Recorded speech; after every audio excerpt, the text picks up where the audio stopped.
chegar até aqui. Olá! Bem-vindas a Mulheres Imigrantes, um espaço para contarmos histórias de mulheres que decidiram desbravar o mundo longe de casa. Olá, mulheres imigrantes! Eu sou Bárbara dos Santos, paulistana da Zona Leste e imigrante em Sydney, Austrália, há 14 anos. Mas antes de qualquer coisa, gostaria de explicar para vocês que o episódio de hoje será um pouco diferente. Afinal, este é o último de 2020, um ano com tantos desafios, mudanças de planos, sonhos não realizados, mas também de descobertas de novos potenciais, talentos e habilidades. E tenho certeza que você, assim como eu e tantas outras, chega nessa época e faz um balanço de como foi o ano que passou e do que gostaria de conquistar no ano seguinte. Mas como nos planejar para isso, se nem sabemos ao certo qual o nosso propósito? E é sobre isso que iremos falar ao longo dessa conversa. A convidada deste episódio é natural de Petrópolis, Rio de Janeiro, apaixonada por autoconhecimento, bem-estar, chás e cristais, farmacêutica e mentora de propósito por profissão e exploradora de cafés nas horas vagas, Marcela Badi. Seja muito bem-vinda e, por favor, se apresente melhor às nossas ouvintes. Quem é a Marcela no planejamento de vida? Adorei a introdução, Bah, muito feliz por estar aqui hoje. Muito obrigada pelo convite. Como você já disse, então eu sou Marcela, você já me apresentou muito bem, acho que eu nem preciso falar nada, né? Que bom! Já resumiu tudo. Muito obrigada. Próxima pergunta.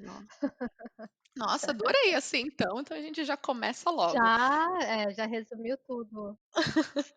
Então, o que foi que te levou a sair do Brasil? Então, nossa, essa pergunta daí tem a história, viu. Eu tenho vontade, na verdade, de morar fora do Brasil desde os meus 16 anos, mais ou menos, que eu lembro que eu tenho esse sonho. E, como você perguntou quem sou eu na fila do planejamento, eu com 16 anos já tinha traçado a minha vida inteira, né, aquela que acha que vai seguir tudo e que nada vai mudar, e é isso, era eu com 16 anos. Então eu já tinha planejado que eu ia fazer faculdade, depois da faculdade eu ia fazer um mestrado e eu ia morar na Alemanha. Para mim já era certo que isso ia acontecer, Nossa, super bem definido e com 16 anos, parabéns, viu?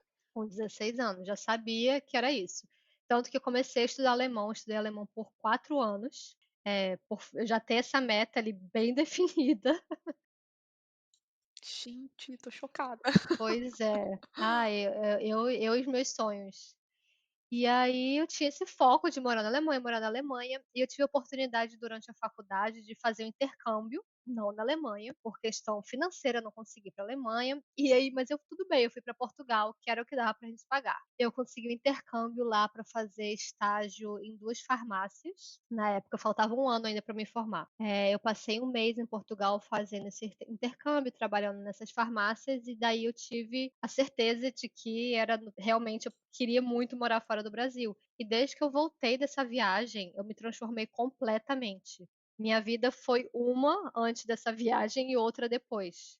Eu terminei relacionamentos que eu não queria mais, que eu via que não tinha mais nada a ver comigo. Saí de atividades que eu via que também eu só estava ali por comodismo. Então, essa viagem foi realmente um grande marco até para o meu autoconhecimento e para eu ter a certeza do que eu queria em relação a morar fora. E aí eu sempre fiquei muito com isso na cabeça, né, de: "Ai, eu preciso arranjar um jeito de morar fora". E aí eu tracei uma outra meta que era conseguir um emprego numa multinacional. Eu falei: "Bom, se eu pegar bastante experiência nessa multinacional, pelo menos aí uns 3 anos, eu acho que eu consigo aplicar para um outro país, né, por ser multinacional, facilita, digamos assim". Na minha cabeça, era assim que funcionava, tá, gente? Só para explicar aqui, eu que defini essas metas mesmo. E quantos anos que essa Marcela tinha? Estava com 23 nessa época.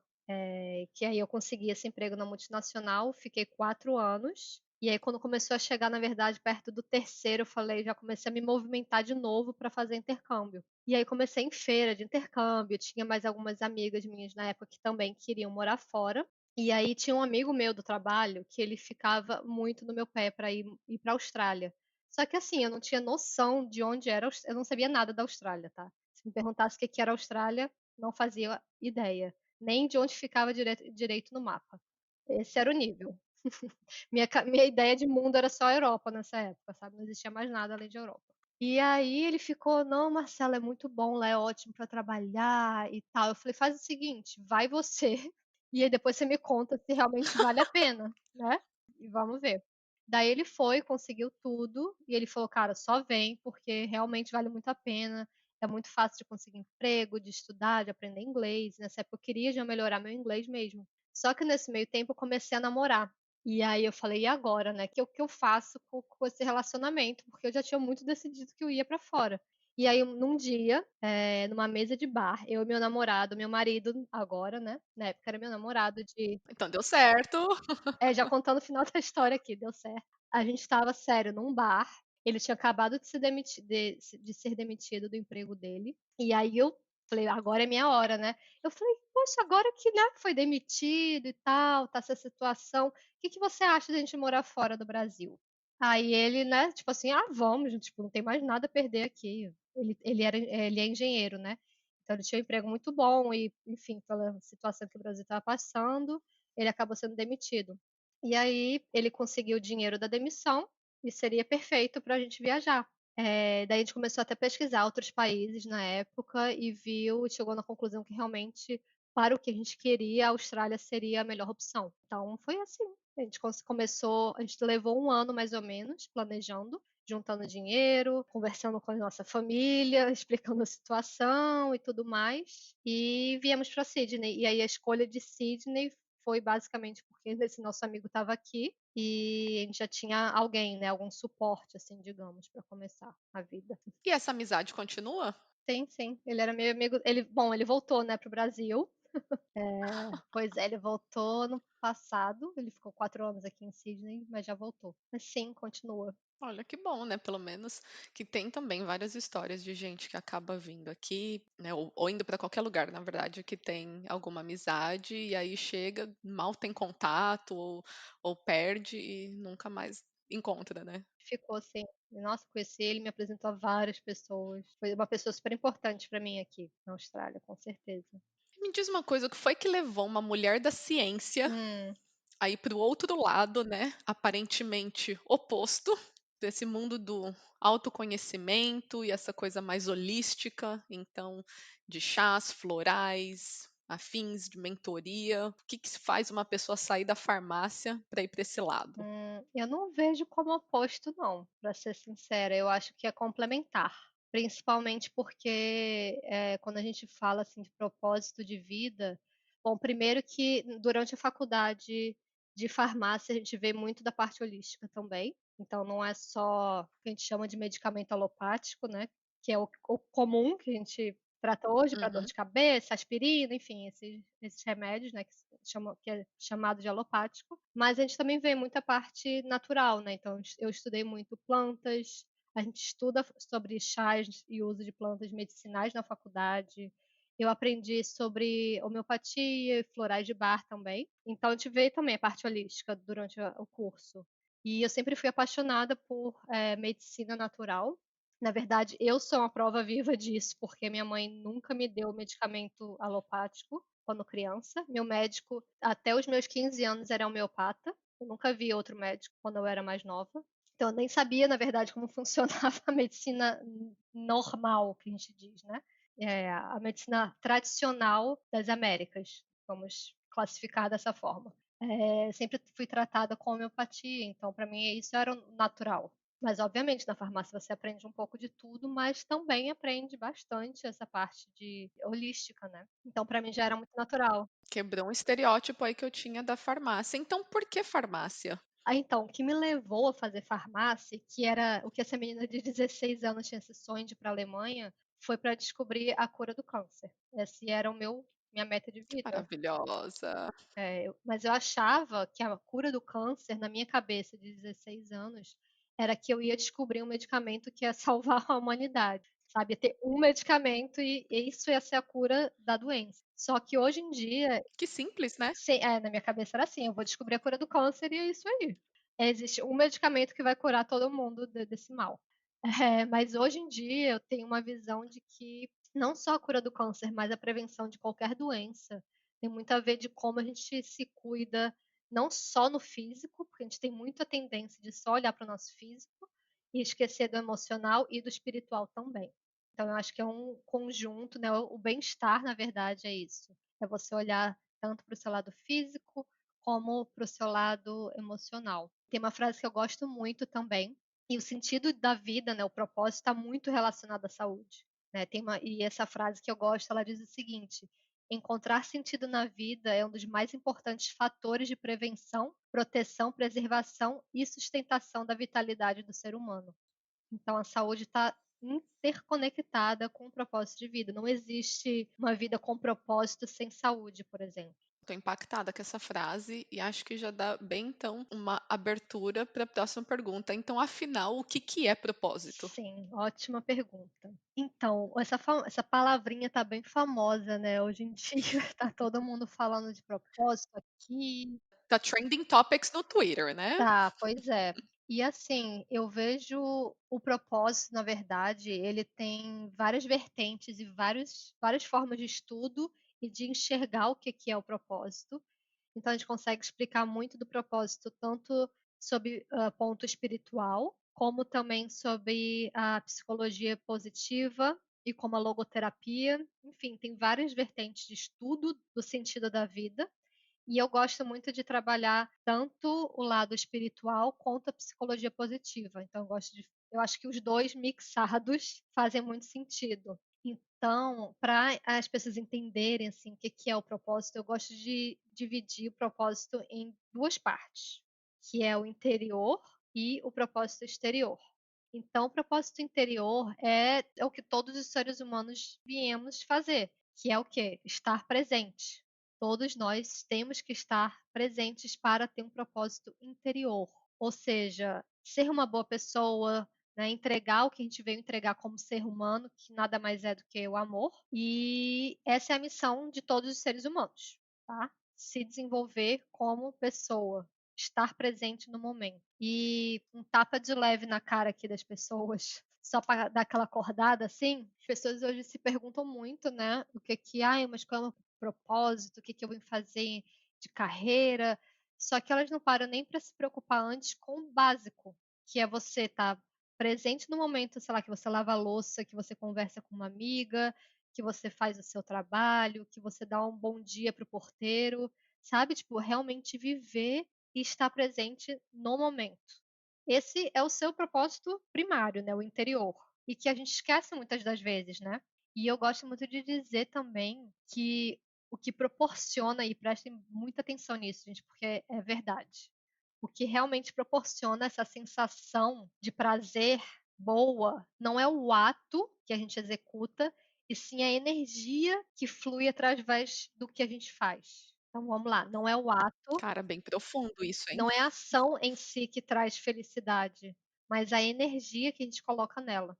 Então, por exemplo, se você está conversando com uma amiga, olhando o celular e ouvindo um podcast, não tem como você ter propósito, como você ser feliz e estar sentindo prazer em fazer isso, porque a sua energia está totalmente fragmentada em várias ações, você não está fazendo nada, na verdade. Por mais que vamos dizer que você goste de conversar com a sua amiga, você gosta de escutar podcast e você gosta de olhar o seu celular. Você não está tendo prazer com isso, porque você não está deixando a energia fluir. Três coisas juntas. Não dá certo. E então isso eu acho que seria o basic number one, assim, pra gente descobrir o nosso propósito. E realmente viver. Primeiro balde de água fria desse episódio, vamos ver quantos mais a gente vai ter, então.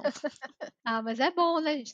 Estamos aqui para aprender, para evoluir. É Não, difícil. com E aí, certeza. assim, é importante também dizer, Bá, que viver 100% na presença é praticamente impossível para gente, para nós seres humanos. O lado espiritual, né, a visão espiritualista diz que quem consegue viver 100% do tempo presente já é um ser iluminado, que eles falam. Ou seja, nós não, nem ninguém aqui é. Então tá todo mundo no mesmo patamar, todo mundo se desenvolvendo e aprendendo, mas é bom saber disso para você cada vez mais estar presente na sua vida, que é o famoso mindfulness, né, que todo mundo fala também. Nada mais é do que fazer coisas na presença. Não é só chegar lá, meditar 5 minutos, fazer meditação mindfulness, acabar, seguir seu dia completamente sem prestar atenção em nada. É você praticar o mindfulness em vários momentos. E é interessante você falar esse do mindfulness que eu escutei, talvez em algum podcast, né? Porque é só isso que eu escuto na minha vida, de alguém falando, ok, presta atenção, por exemplo, assim que você sai do banho e você vai se secar. qual que é a ordem que você faz isso? E aí, às vezes, você fala: "Eu não sei", porque a gente faz tão no automático. Quando você vai escovar os dentes, qual que é o lado da boca que você vai escovar primeiro? É o de baixo, do lado direito, é em cima, é a língua? O que você faz primeiro? Exato. A gente não sabe, a gente simplesmente faz. Uhum. Porque o cérebro está poupando, né, um pouco de energia da gente, que é coisa que não demanda, mas, né, a gente não está ali presente no momento. E aí isso vai para comer, para estar com amigos, né, e tudo mais, para assistir um pôr do sol. A gente não está ali aproveitando 100% o que aquela experiência pode nos proporcionar, né. Sim, a gente tá pensando na conta que tem que pagar, em, sei lá, qualquer outra coisa. Então, é um convite, assim, tenta escolher, pelo menos um momento do seu dia para você estar 100% presente. E vai testando, sabe? Vai melhorando um pouquinho cada dia. Quando você sentir que você está mais presente, você vai ver a diferença que você vai fazer na sua vida. Olha, vou também aderir, É, tentar mais um. Pelo menos o do banho aí, esse de me secar do banho, eu sei exatamente a ordem que eu já pratico nesse daí, mas tem o lavar a louça não tá rolando muito o mindfulness ali não. tenta falar, não, ó, de agora. E é legal também fazer várias pausas durante o dia e, tipo, e se perguntar onde você tá, sabe? Onde você tá agora, Mar? Tipo, bah, onde você está agora? Se pergunte. E aí você vê que onde está a sua cabeça? Está perdida nos pensamentos? Ou está realmente focada no que você está fazendo agora? Você pode botar até um alarme no seu celular para te lembrar de você estar ali mais presente, sabe? Algumas vezes no seu dia. E isso é uma técnica interessante também para quem está tendo ataque de ansiedade e pânico, que você ajuda a pessoa a trazer awareness, Uhum. seria consciência, talvez, para o seu entorno. E presta atenção, então, o que que você vê? Que agora eu não lembro exatamente, mas tem, tipo, você vai contando, tipo, 5 coisas que você vê, Isso, 4 que você escuta, e aí vai indo. sim. Para trazer você um pouco para aquela presença de esquecer do ataque que você está Eu adoro tendo. fazer. Eu gravei uma meditação dessa forma também no Insight Timer. E eu mesma escuto a minha, porque realmente me ajuda também. É meio doido na minha, eu escuto a minha voz. Mas realmente me ajudou. E eu nunca tinha visto uma meditação dessa. Eu nunca tinha achado uma meditação assim. Então eu tenho que fazer a minha mesmo. Que bom! Na falta de achar coisas que estão aí, a gente tem que acabar criando coisas para nos servir Exato, e ajudar os outros. e usa pra gente mesmo, né, e acaba de quebra aí ajudando tantas outras pessoas. Sim. E quais que seriam então os passos para a gente começar a ter alguma ideia de qual que é o nosso propósito? Então, esse daí foi o primeiro propósito, o interior. Vamos agora para o exterior. Esse interior que a gente já entendeu, então, que é estarmos mais presentes, né? Praticar o mindfulness, realmente estar ali presente no que estamos fazendo. O exterior é o que a gente alcança por meio do fazer. Então, à medida que a gente vai se tornando mais presente, você vai reparar essa mudança em você, e nisso você consegue, vamos dizer assim, extravasar o seu interior para desculpa, o propósito interior para o exterior, tá? Que, como eu disse, é alcançado através do fazer. E como é que a gente consegue viver, né, com esse propósito exterior? Então, o propósito exterior, ele também é comum a nós, seres humanos. Então, o propósito do fazer, né, depois que você está na presença, você vai fazer algo, certo? Você está e você faz algo. Então você está na presença e você vai colocar isso por meio da ação, e a ação que todos nós, todos os seres humanos, viemos praticar, o desenvolvimento humano. E eu gosto muito de falar que trazer um pouco para o lado da saúde, que o desenvolvimento humano não é só, obviamente, claro que inclui o autoconhecimento, mas também inclui o autocuidado, os exercícios físicos, a alimentação e os seus hábitos. Uma outra forma também de viver o propósito exterior é ser autêntica, então saber os seus valores, viver sob os seus valores, não sob o que você é imposta pela sociedade. Servir a algo maior também sem esperar nada em troca. Isso vai muito de encontro com a mentalidade da abundância, né? De entender que tem para todo mundo, gente. Não precisa sair ser aquela pessoa que vai correr para pegar o primeiro pedaço do bolo, achando que o bolo vai acabar, não vai ter para você, não. A gente tem que sair um pouco dessa mentalidade de tirar vantagem de todas as pessoas, de achar que tudo vai acabar, viver mais em abundância. né? Isso faz parte também do nosso propósito exterior como ser humano. E o último, mas não menos importante, é experienciar a vida. Tá? Então a gente não tem como saber o que a gente gosta se a gente não sente e não testa, né? Não vive várias experiências. Então todos nós estamos aqui para isso. E é importante também a gente não pular essas etapas e entender que tem muitas pessoas que trabalham com o que amam e continuam sentindo esse vazio existencial, como se sempre faltasse algo. Por quê? Porque primeiro a gente precisa se conectar com o nosso propósito primário, praticar e senti-lo durante as nossas tarefas, né? Que seja lavar a louça ou dar uma aula, por exemplo. E depois devemos praticar os secundários, né? Que é o exterior, é exterior ou secundário, que cabe a todos os seres humanos, como eu já disse. E em seguida, a gente acaba transbordando para os nossos propósitos exteriores individuais, que aí sim entra sonhos, entram as nossas missões de alma, as nossas missões familiares, né, propósito profissional, tudo isso.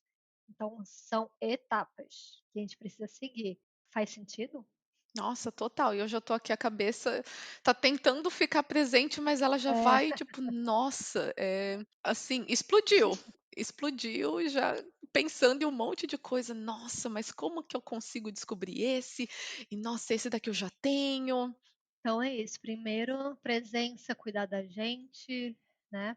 Se desenvolver como um ser humano, e aí, quando você vai ver isso, naturalmente vai transbordar para a nossa vida. E aí vai vir em forma de projetos, de sonhos, de relacionamentos melhores. E o profissional naturalmente vem também, né? Que é a preocupação da maioria das pessoas.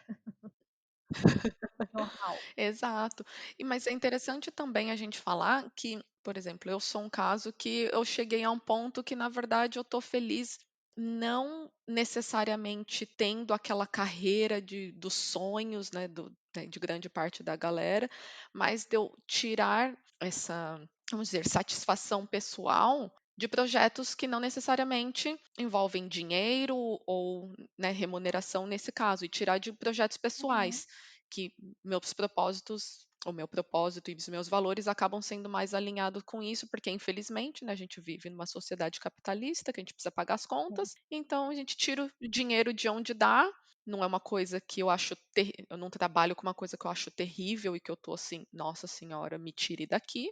Mas também não é uma coisa que eu acordo todos os dias assim com os olhos vibrando, meu Deus, que coisa maravilhosa né, de todos os mundos. Não, estou satisfeita. Então, e aí levo isso para outros pontos, né? E é interessante a gente pensar nisso que não necessariamente precisa ser só do trabalho a Não, gente é. tirar essa satisfação. Sim, exatamente. E é importante dizer também que os propósitos exteriores, né, eles mudam de acordo com a fase que você está vivendo. Não vai ser um para sempre. Ele pode mudar e você também consegue encontrar o propósito dentro do que você faz, dentro do seu trabalho. Também tem essa vertente que pode ser explorada. Então, não necessariamente o seu propósito profissional vai ser algum trabalho assim, sei lá, salvar a humanidade. Você consegue achar propósito dentro do que você faz hoje também. É tudo a forma, o olhar que você coloca naquilo, como você enxerga, né, o seu trabalho. Obviamente, se você odiar o seu trabalho, se aquilo te faz mal, você convive com pessoas que estão completamente fora dos seus valores, a ética da empresa não tem nada a ver com você, isso é uma outra história. Aí já vai um pouquinho além. Mas se não, se a empresa é legal, as pessoas se respeitam, a ética da empresa está de acordo com a sua, os valores também, você tem uma flexibilidade, você consegue encontrar um propósito dentro daquilo também, e você também consegue extravasar através de projetos, de ONGs, ajudando ONGs, ajudando outras pessoas de forma voluntária. Enfim, tem várias coisas que a gente consegue trabalhar dentro do propósito. Exato, e diferentes momentos da vida também mudam, né? A Marcela de 16 anos não tem necessariamente mais o mesmo propósito da Marcela de agora, né? Sim.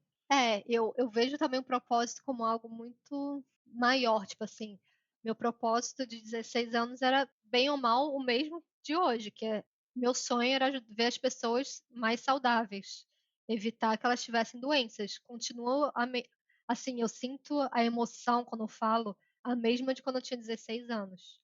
Eu sempre senti muito disso de que é aquela coisa, né, o que que te revolta no mundo, o que que se pudesse fazer uma coisa para salvar o mundo, digamos, o que seria? A minha dos 16 anos é a mesma de agora. A forma como a gente entrega pode mudar, mas o sentimento, assim, pelo menos para mim, óbvio que pode mudar para as pessoas, mas para mim não mudou. Eu continuo vendo que as pessoas precisam se cuidar, no caso, quando eu tinha 16 anos, para evitar o câncer, e eu tinha muito isso desde os 16 anos, de qualquer coisa que você fizer como profissão, se você amar aquilo, ou se você vê meios, né, de você querer sempre crescer dentro da sua profissão, não tem como dar errado, não tem como você não ganhar dinheiro. Eu via muitos de meus colegas: "Ah, eu vou fazer medicina porque dá dinheiro, vou fazer direito porque dá dinheiro". Para mim isso nunca fez sentido. Eu tinha certeza na minha cabeça, de 16 anos, que independente da faculdade que eu escolhesse, se eu amasse o que eu estivesse fazendo, eu ia me dar bem. Bom, ponto. Era a minha eu lembro que era exatamente isso que eu pensava, e eu continuo pensando isso. E é isso que eu tento passar para as pessoas, sabe. Não se prenda muito a dinheiro ou, enfim, posições das pessoas. O importante é o que você fizer com amor ou que você tenha vontade de aprender mais, né, de colocar energia, você vai se dar bem. Você vai dar certo, não tem como dar errado algo que você coloque toda a sua energia, todo o seu amor e dedicação. E isso não mudou. Mas fora também que o ponto aí de fazer dinheiro é relativo. Sim. Porque fazer dinheiro para mim pode ser um valor que para você é completamente diferente, tanto a mais ou a menos, Uhum. porque cada pessoa tem aquela concepção do que eu acho que é dinheiro suficiente para eu viver uma vida de acordo com os meus valores. Pode ser que eu quero é uma pessoa que é mais consumista, que quer ter das roupas, né, das marcas mais caras e viajar não sei quantas mil vezes por ano para outros países, e outra pessoa que gosta de uma vida mais Simples, né. entre grandes aspas, né, Uhum. simples, de luxos, né, Sim. materiais, mas também está muito mais feliz, uma pessoa muito mais rica, né, de valores e experiências que não necessariamente o dinheiro que vai proporcionar. Sim, aí vem de novo, né, os valores da pessoa. Quais são seus valores? Quão o dinheiro é importante para você, o que você gostaria de fazer, e aí acho que vai de cada um, mas sim, isso muda. É bem relativo a questão do dinheiro. Tá, e uma vez então que o nosso propósito foi descoberto, como que a gente pode planejar? Então, já que a gente está nesse momento de reflexão do ano que está acabando, nos planejando, ou pelo menos tentando, né, Sim. planejar como vai ser o ano seguinte. Então, como que a gente pode usar essa nova descoberta de qual que é o nosso propósito para que ele seja, vamos dizer assim, o nosso guia Uhum. para os planos e projetos do ano seguinte? Então vamos lá, já pega o caderninho, anota aí para você já botar em prática também, né, senão não adianta nada. Vamos pra ação, gente. Então eu dou um tempinho aí, pega teu caderno, pausa esse podcast e vamos lá.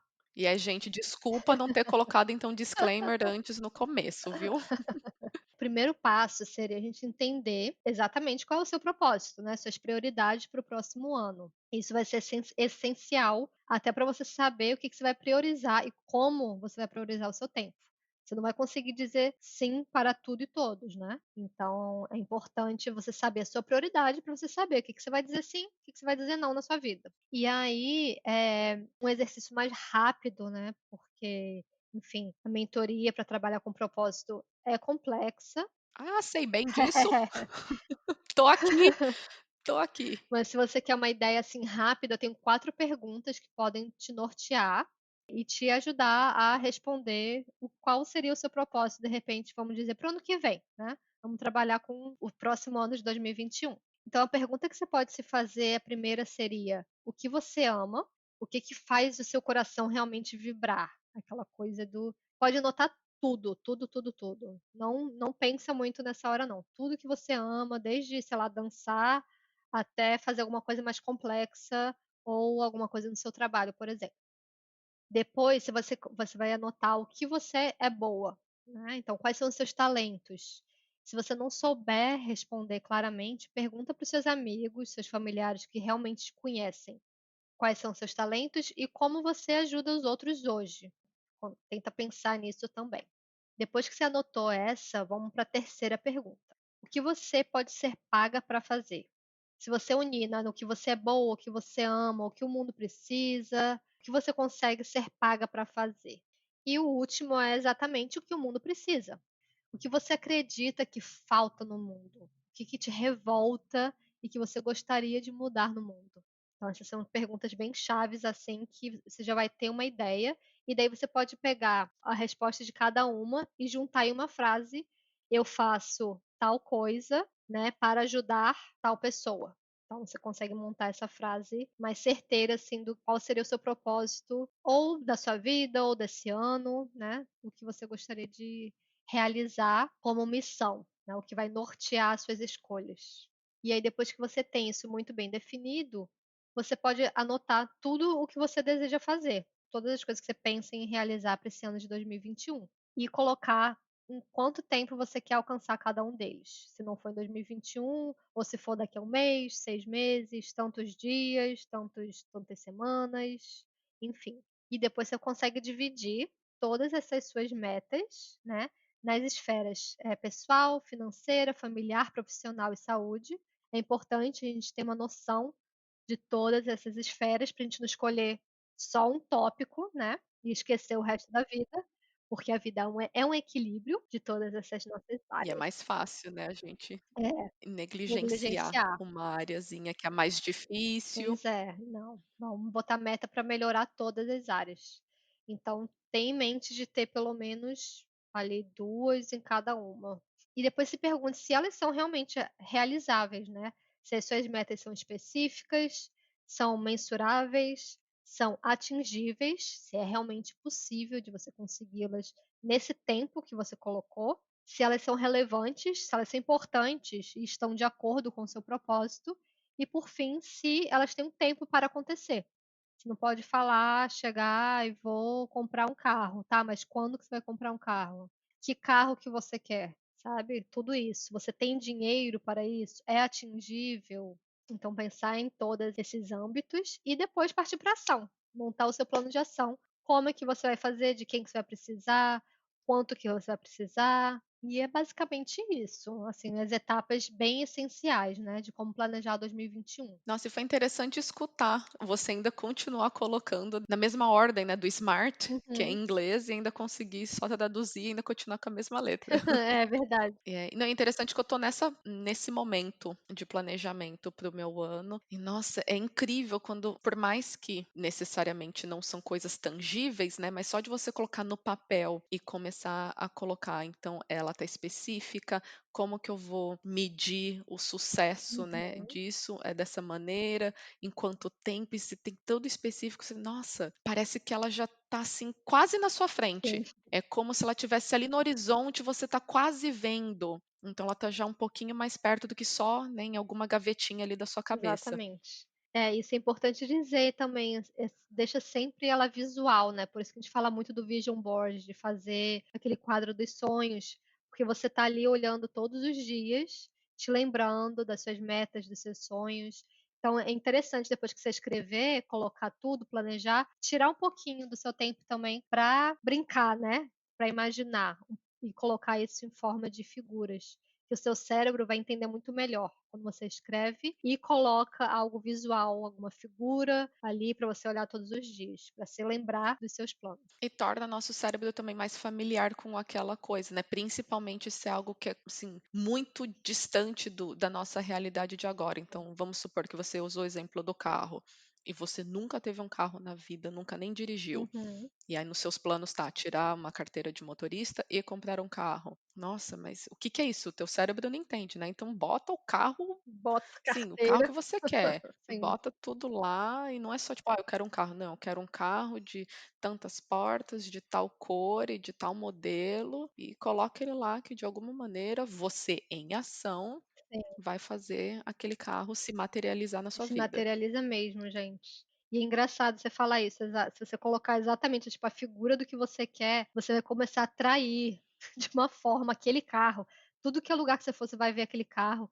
Não sei, de alguma forma esse carro vai vir até você, assim, vai acontecer, é o que chama da lei da atração, né. Você coloca ali, materializou, as chances de você ter aqueles carro específico é muito maior do que se você, colocar ali qualquer carro ou não definir, sabe. Então, é bem importante ser específica, porque as coisas acontecem, gente, pede para o universo que acontece. Nossa, se acontece, eu não tive nem tempo de colocar esse podcast no meu vision board, ele Já já se materializou. viu?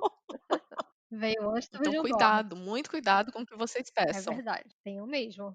E aí, a gente criou tudo isso, vamos dizer, a gente até fez um vision board, tem o plano para todo ano que vem, mas bate aquele medo. E o medo de todas as maneiras diferentes. O medo, então, né, principalmente com mulheres, a gente tem aquela coisa da síndrome da impostora, então, né, porque eu não sou capaz de realizar, de conquistar esse carro, eu não tenho um emprego bom o suficiente para isso, eu não ganho o suficiente, né? Sempre aquela coisa da escassez. Uhum. Ou o que que vão pensar de mim se eu comprar esse carro? Vamos continuar no carro aí que pelo menos fica mais É. fácil para a galera entender, né? E aí? A gente faz o que com isso? Não vai, bota isso de lado? Como que a gente consegue? Que infelizmente, né, o ser humano, a gente tem muito essa coisa de querer agradar o outro, mas nessa a gente pode acabar, né, não sendo tão gentis com, né, com a gente mesma. Uhum. E como que a gente lida com isso, então? Com a parte do julgamento dos outros, É, você fala e o assim, medo? o medo do julgamento em si. Uhum. Tá. É, porque tem a questão da, enfim, da síndrome da impostora, de você achar que você não é capaz. Isso é muito a gente trabalhar, o nosso autoconhecimento para entender que crenças que estão por trás disso. Sempre tem, todos nós temos milhões de crenças limitantes que limitam, né, a gente de conquistar, por exemplo, um carro. Então, acho que o primeiro passo seria realmente a gente saber quais crenças são essas, de onde elas vieram e conseguir ressignificar essas crenças em crenças que te elevem, né, não que te limitam. Então acho que definitivamente esse é o primeiro passo e a gente consegue fazer isso de diversas formas. Cada pessoa vai ter, digamos, uma afinidade maior com uma técnica do que com outra, mas eu acho muito importante trabalhar crenças assim em todos os momentos da vida, porque a gente sempre vai ter. E sempre alguma coisa que limita a gente somos nós mesmos. A gente tem medo, diz que tem medo dos outros e tal, mas na verdade nós somos nossos piores inimigos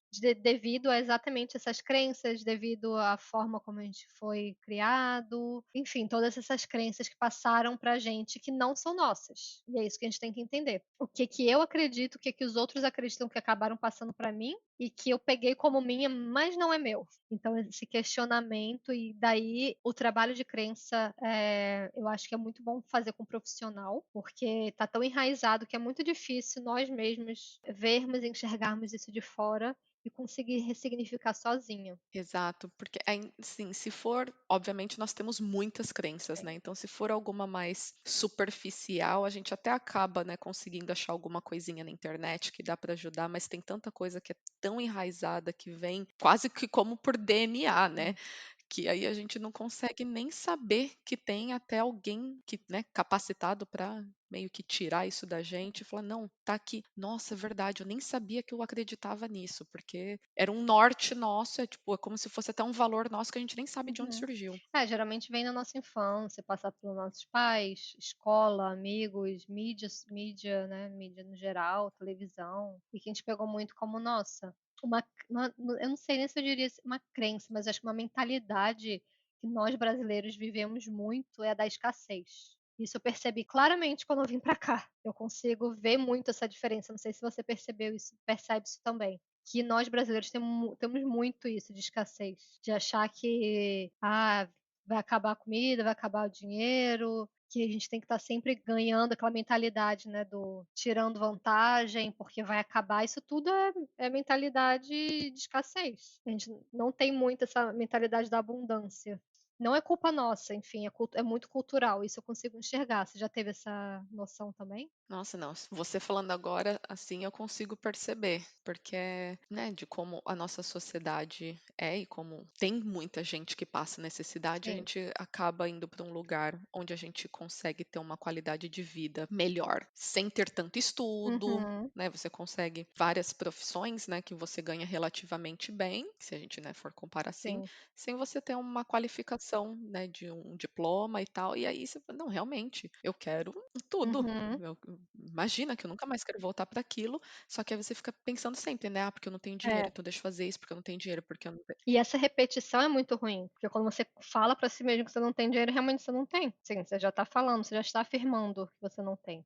Isso é mentalidade de escassez, né. E exatamente, quando eu vim pra cá, eu vi como que culturalmente aqui é diferente. E eu comecei a mudar também minha mentalidade em relação a isso. Acho que o Brasil, acho que tudo gira muito em torno de: "Ai meu Deus, eu tenho que fazer uma faculdade para conseguir um emprego bom, porque eu tenho que ganhar muito dinheiro", sabe, essa é a mentalidade, não é o que você gostaria de fazer, você acaba fazendo uma faculdade X para poder mostrar para o seu ego, para as pessoas, para a sociedade, que você é capaz, que você é abundante. Então acho que assim, toda essa nossa mentalidade vem por essa crença, né, nossa de, enfim, de falta de dinheiro, de que tudo é caro, tudo é difícil, tem que trabalhar muito, dinheiro é coisa ruim, tudo isso acho que vem dessa mentalidade de escassez. Então acho que bem ou mal, quase todos os brasileiros têm um pouco dessa mentalidade enraizada ou já tiveram, enfim, já estou trazendo assim para repensar, né, se essa mentalidade é realmente sua ou, enfim, veio de criação cultural, né. E não importa se é sua ou de criação, você Pode pode mudar. ressignificar todas elas que não estão te Sim, servindo. exatamente. Nossa, eu tô trabalhando, já trabalhei bastante isso em mim, porque foi uma coisa que eu percebi que eu tinha, essa mentalidade, de achar que vai acabar. E se a gente não fica atento, acaba meio que voltando, né, no meio no autopiloto de se pegar e falando aquela coisa: "Ah, vamos sair para tomar um café. Ah, eu não tenho Exato. dinheiro". Não, em vez de você falar Quando você vê, já foi. não, em vez de você falar: "Não tenho dinheiro", você falar: "Ah, desculpa, sei lá, não é minha prioridade no momento", repensar, sabe, mas não falar: "Não tenho dinheiro", você tem dinheiro, só não quer gastar com isso, né, muita gente: "Ai, é muito caro, eu não vou comprar não", tá, mas um carro que você comprou também é caro, por que que você comprou o carro e não pode comprar, sei lá, aquela roupa? Não é porque você não tem dinheiro, é porque você não valoriza gastar dinheiro com roupa, certo? Assim, a forma como as palavras, gente, têm muito poder, então, assim, escolha até o que você for falar pra você e para os outros. Eu percebi muito isso em mim, tudo eu falava: "Ai não, muito caro", tudo eu falava, era caro, que eu não ia comprar não, porque é caro. Mas depois quando eu pensava: "Não, não é que seja caro, não é minha prioridade, eu não quero gastar com isso no momento, mas eu tenho dinheiro", eu repetia pra mim mesma.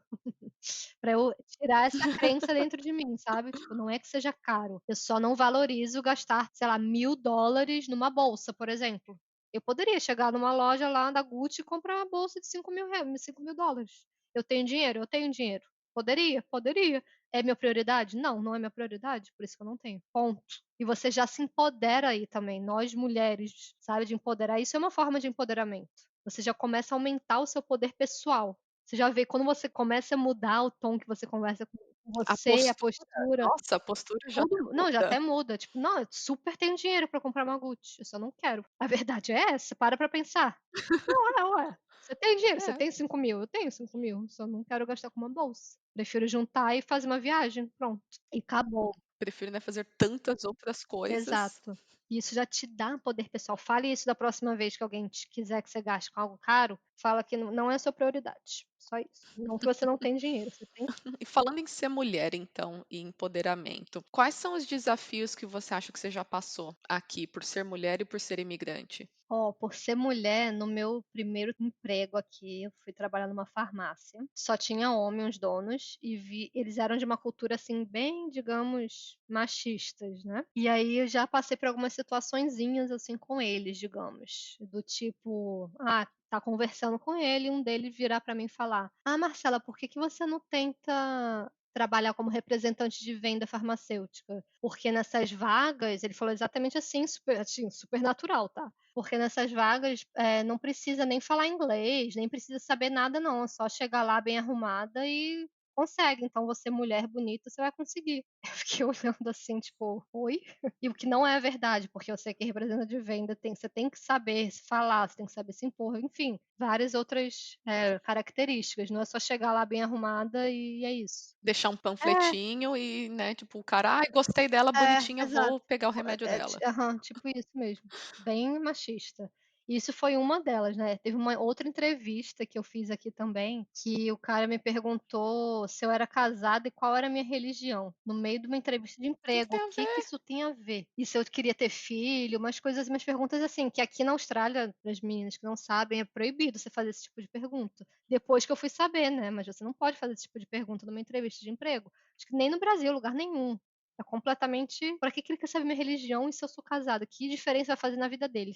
Foi a minha pergunta na hora, assim, interna, né. E obviamente eu corri fora, falei: "Deus me livre, nem quero saber se ele vai me oferecer essa vaga não, mas eu não aqui eu não fico". Eu não quero, né, me colocar nessa posição de trabalhar num lugar assim. Se só na entrevista falou isso, imagine como que é o dia a dia. Não, e eu trabalhei na farmácia em farmácia que então, assim, ai, tinham várias histórias, enfim, dos homens virem, falarem gracinha, não respeitar que eu tô no momento de trabalho.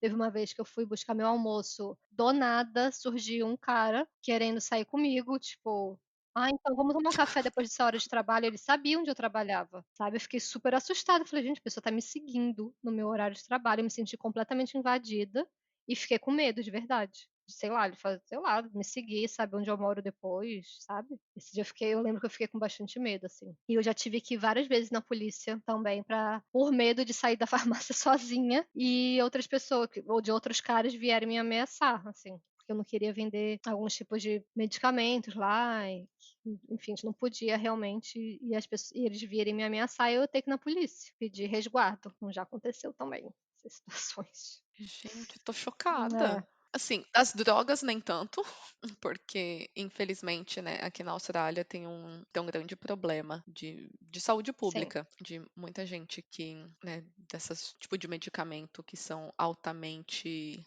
como é É, a palavra? Me ajuda viciantes, aí. a gente não pode a gente precisa de receita médica para vender vários deles, né. Então, E tem quantidade também, né? quantidade, tem tudo isso. E lá na farmácia a gente dava também seringa gratuita para os pacientes diabéticos. Só que eu sabia quem era diabético, quem não era, assim, você já começa a aprender para que que a pessoa quer uma seringa ou não, você consegue distinguir o paciente diabético e da pessoa que quer se drogar. Né, o que tinha muito na região que eu trabalhava. Era uma região conhecida, né, por as pessoas irem lá, enfim, usar drogas. E eu tinha que lidar sempre com esse tipo de situação, de cara gritando, de alterados mesmo, então eu ficava com muito medo, né, da pessoa estava totalmente fora de si ali, e eu ter que chamar direto polícia. Era bem complicado.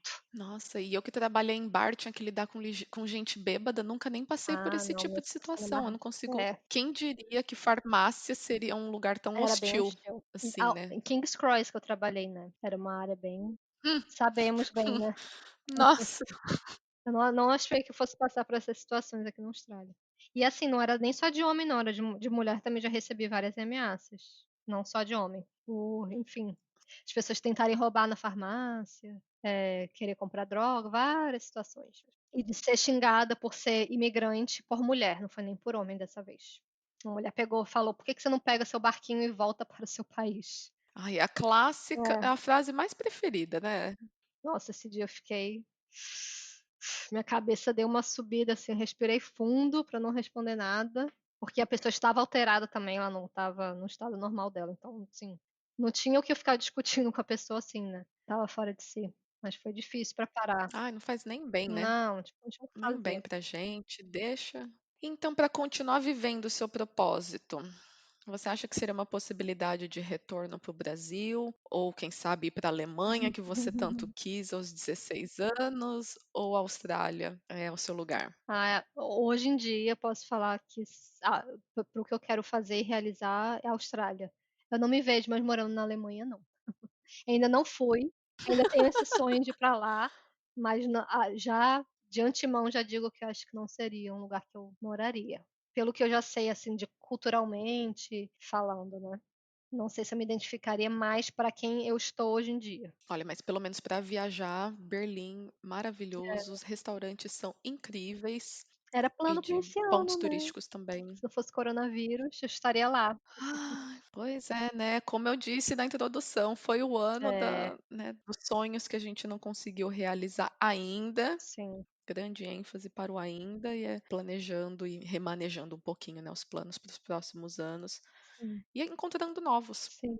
também, né. E eu queria falar só mais uma coisa em relação a planejar com 2021, deixar aqui uma uma palavra para a gente refletir, né, no que a gente está focando nesse ano. Já puxando um livro que eu estava lendo, que eu estou lendo, que se chama Essencialismo, muito interessante e vai muito contra o que o que nós como humanidade temos feito e realizado nas nossas vidas, né? Que a gente cada vez mais está fazendo 1 trilhão de coisas, né? Principalmente de forma automática.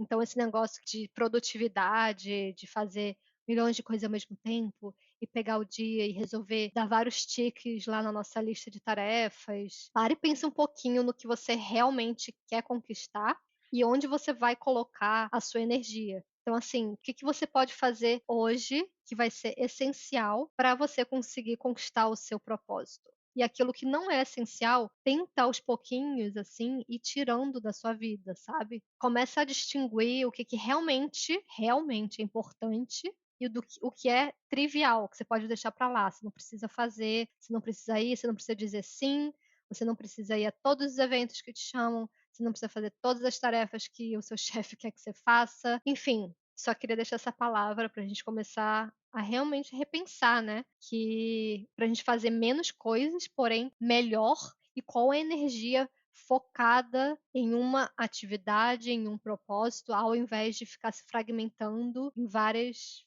atividades e não fazer nada direito. Então, o essencialismo traz muito disso, para quem tiver interesse até de ler o livro. E um exemplo, né, do que é ser essencialista, vamos dizer que você pode escolher um dia por semana para não entrar em nenhuma rede social e ficar totalmente presente em casa com a sua família.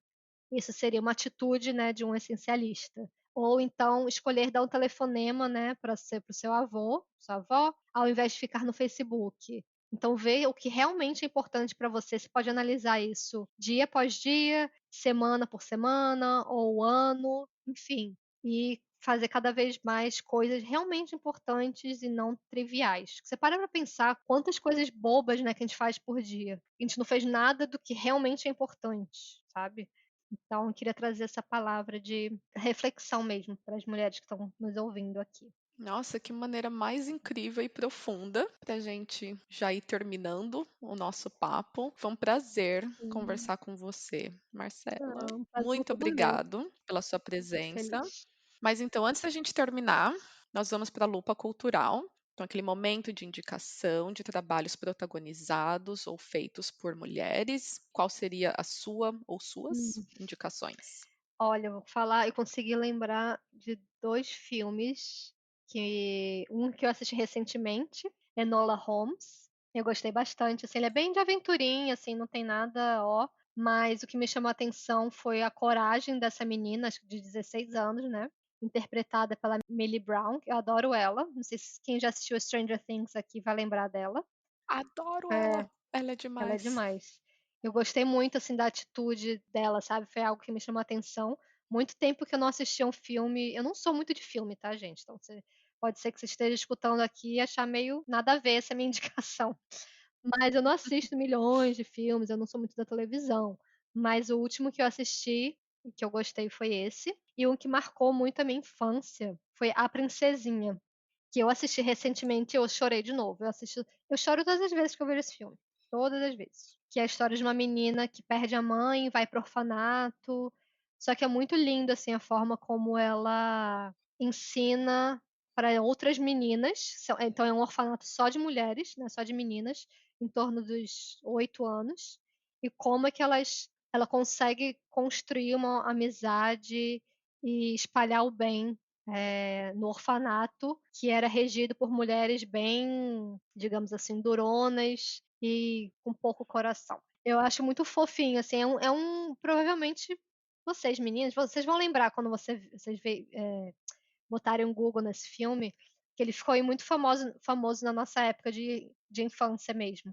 Então, com certeza, quem é ali da faixa dos 30 e poucos vai lembrar desse filme. Ele marcou bastante. De nome agora eu não tô me recordando, mas igual você falou, talvez vendo a imagem. É só colocar The Little Princess ou A Princesinha.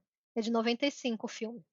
Bom, eu também tenho 2 indicações. A primeira é um podcast, chama Chá com a Impostora, mas eu queria indicar especificamente o episódio número 5, que é sobre mudança. A impostora se muda junto é o nome do episódio.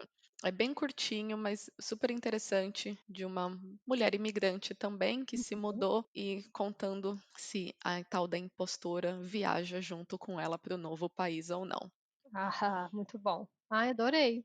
Adorei essa dica. Já anotei aqui. E a segunda é um filme também que está na Netflix, que chama On the Basis of Sex, que em português está Suprema. Uhum. E é um filme que é baseado na vida da Ruth Bader Ginsburg, ou a RBG, que foi a juíza da Suprema Corte dos Estados Unidos, que faleceu recentemente, e mostra muito sobre viver com propósito, Hum, que por um tempo da vida dela, ela estava vivendo perto do propósito dela, mas ainda assim ela tinha aquele sentimento, né, de estar infeliz e de que uma vez que ela realmente seguiu o propósito dela e vindo de uma época, né, bem machista e que ela precisava lidar com o julgamento dos outros e tantas outras coisas, mas uma vez que ela conseguiu viver a essência dela e o propósito dela, de como a vida mudou. esse tá na minha lista. Incrível. Está na minha listinha. Já coloquei. Bom, a gente fica por aqui, Marcela. Você tem mais Hum, alguma coisa que você gostaria de dizer para as nossas ouvintes? Eu só gostaria de dizer um obrigado mais uma vez, tanto pela minha mentoria e por aceitar fazer parte desse episódio. Obrigada a você, eu adorei. Nossa, por mim eu tinha mais coisa para falar aqui, né.